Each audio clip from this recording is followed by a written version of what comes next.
ಇಳಿದು ಬಾತಾಯಿ ವರಕವಿ ಬೇಂದ್ರೆಯವರ ಈ ಅಭಿನಂದನ ಗ್ರಂಥದ ಸಾರ ರೂಪದ ಅಧ್ಯಯನ.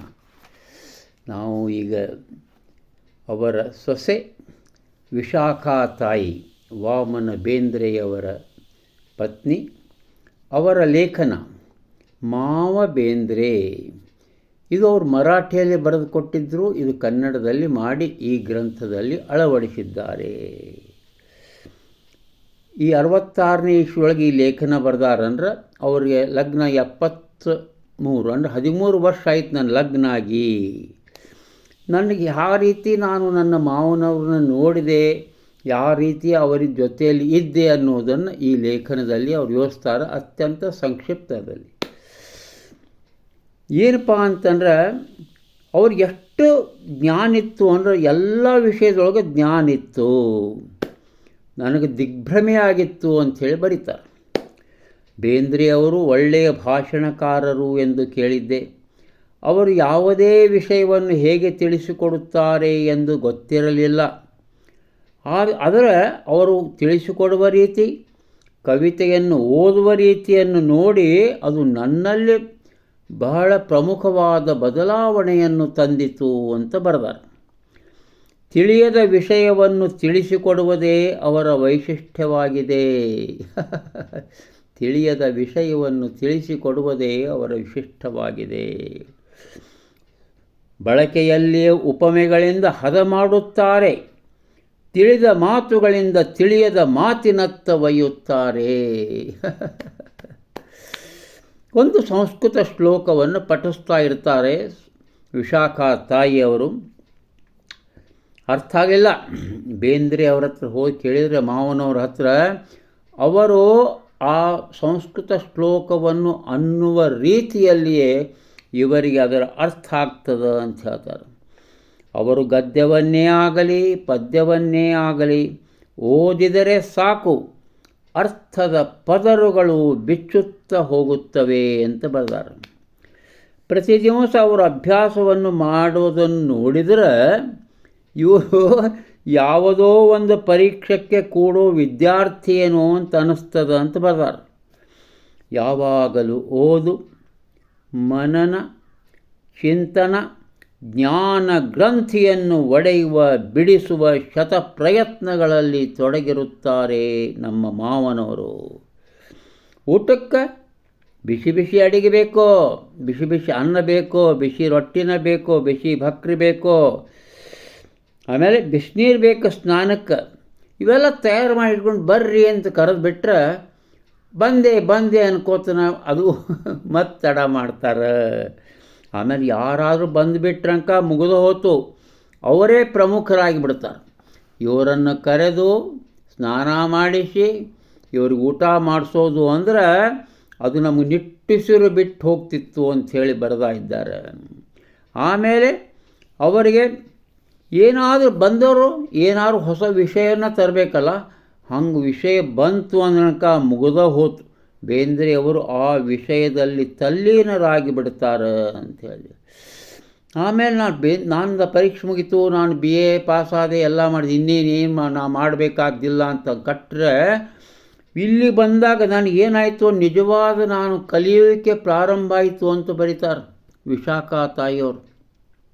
ಅಷ್ಟು ಸಂತೋಷ ಆಗ್ತದೆ ಅವರಿಗೆ. ನಾನು ಓದಿದ್ದು ಸಾಕಷ್ಟು ತಿಳಿದಿಲ್ಲವೆಂದು ನಮ್ಮ ಮಾವನವರೊಡನೆ ಮಾತನಾಡುವುದಕ್ಕಾಗಿ ತಿಳಿದುಕೊಂಡೆ. ನಂದು ತಿಳಿದ ಮತ್ತು ತಿಳಿಯದ ವಿಷಯವನ್ನು ತಿಳಿಸಿಕೊಡುವವರು ಸಿಕ್ಕಾಗ ನನ್ನ ಜ್ಞಾನ ಲಾಲಸೆಗೆ ಸೆಲೆ ಒಡೆಯಿತು. ನೋಡಿ, ತಿಳಿಯದ ವಿಷಯವನ್ನು ತಿಳಿಸಿಕೊಡುವವರು ಸಿಕ್ಕಾಗ ನನ್ನ ಜ್ಞಾನ ಲಾಲಸೆಗೆ ಸೆಲೆ ಒಡೆಯಿತು ಅಂಥೇಳಿ ಪ್ರಾಮಾಣಿಕವಾಗಿ ಒಪ್ಕೊಂಡಾರ.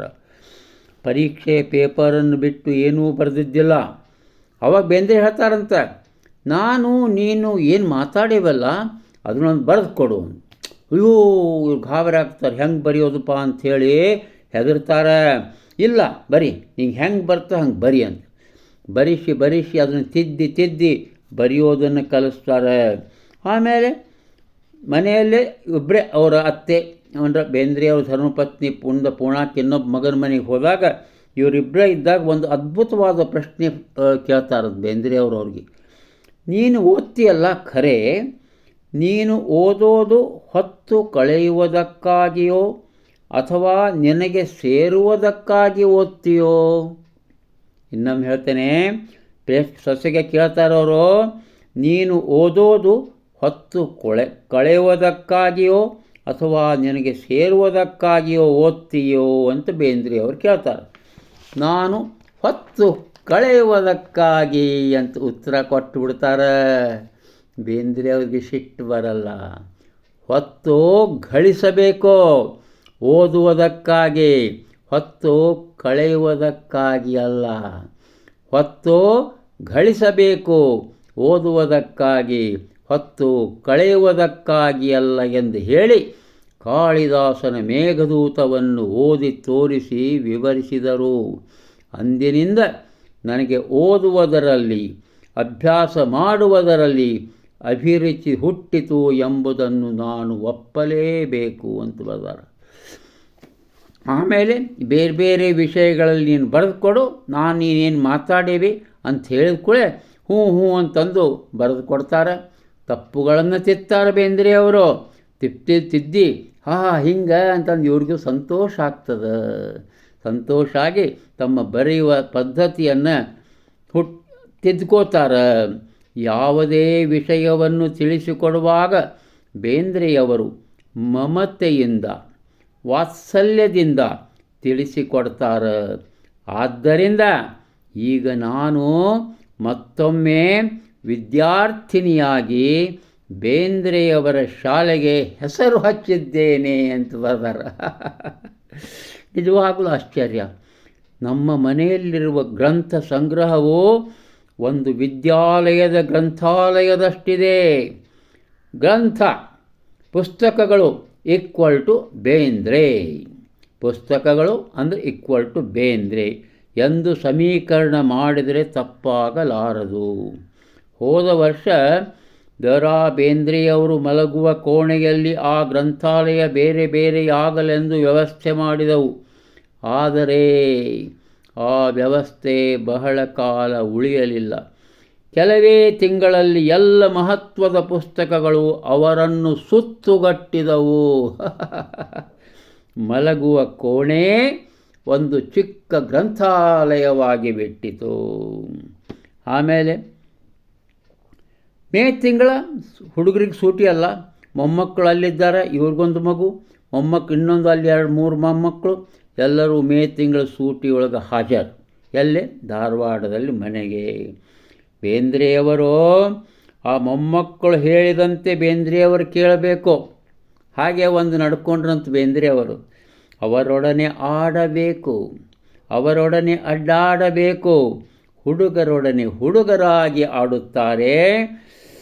ಆ ಮಧ್ಯೆ ಹುಡುಗರಿಗೂ ಭೌತ ವಿಜ್ಞಾನ, ರಸಾಯನಶಾಸ್ತ್ರದಂಥ ವಿಷಯಗಳನ್ನು ಹೇಳುತ್ತಾರೆ. ಇದನ್ನು ಕಂಡ ನಾನು ಅನೇಕ ಸಲ ಬೆಚ್ಚಿ ಬಿದ್ದಿದ್ದೇನೆ ಅಂತಾರೆ. ಈ ವಿಷಯ ಚಿಕ್ಕ ಮಕ್ಕಳಿಗೆ ತಿಳಿಯುವುದು ಸಾಧ್ಯವೇ ಎಂದು ನಾನು ಪ್ರಶ್ನಿಸಿಬಿಟ್ಟೆ. ನಾನು ಹೇಳಿದಾಗ ಹ್ಞೂ ಎನ್ನುತ್ತಾರೆ ಎಂದ ಮೇಲೆ ಅವರಿಗೆ ತಿಳಿಯುತ್ತಿರಬೇಕು. ಅವರಿಗೆ ಯಾವುದು ತಿಳಿಯಿತು ಎಂಬುದು ಮಹತ್ವದ್ದು ಎಂದು ಬೇಂದ್ರೆಯವರು ಉತ್ತರಿಸಿದರು. ಚಿಕ್ಕ ಮಕ್ಕಳಿಗೆ ಗಹನ ವಿಷಯಗಳನ್ನು ತಿಳಿಸುವುದಕ್ಕಾಗಿ ಅನೇಕ ಆಟಿಕೆಯ ಸಾಮಾನುಗಳನ್ನು ಸಂಗ್ರಹಿಸಿದ್ದರು ಬೇಂದ್ರೆಯವರು. ಸಂಗ್ರಹಿಸಿದ್ದಾರೆ ಬೇಂದ್ರೆಯವರು ಅಂತ ಬರೀತಾರೆ.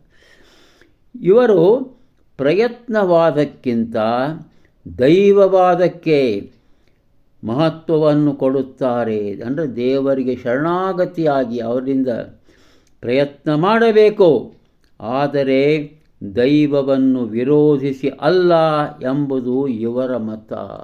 ಅದ್ಭುತವಾದಂಥ ಒಂದು ಬೇಂದ್ರೆಯವರನ್ನು ಕುರಿತಂಥ ಒಂದು ಅದ್ಭುತವಾದ ವಿಷಯವನ್ನು ಈ ಒಂದು ಸಣ್ಣ ಪುಟ್ಟ ವಾಕ್ಯದಲ್ಲಿ ವಿಶಾಖಾ ತಾಯಿಯವರು ಇಳಿಸಿದ್ದಾರೆ ನೋಡಿ. ಇವರು ಪ್ರಯತ್ನವಾದಕ್ಕಿಂತ ದೈವವಾದಕ್ಕೆ ಮಹತ್ವವನ್ನು ಕೊಡುತ್ತಾರೆ. ಅಂದರೆ ದೇವರಿಗೆ, ಅಸ್ತಿತ್ವಕ್ಕೆ, ಇರುವಿಗೆ ಒಂದು ಹಿರಿತನಕ್ಕೆ ಪ್ರಯತ್ನ ಮಾಡಬೇಕೋ, ಆದರೆ ದೈವವನ್ನು ವಿರೋಧಿಸಿ ಅಲ್ಲ ಎಂಬುದು ಇವರ ಮತ. ನಮಸ್ಕಾರ, ಮತ್ತೆ ನಾಳೆ.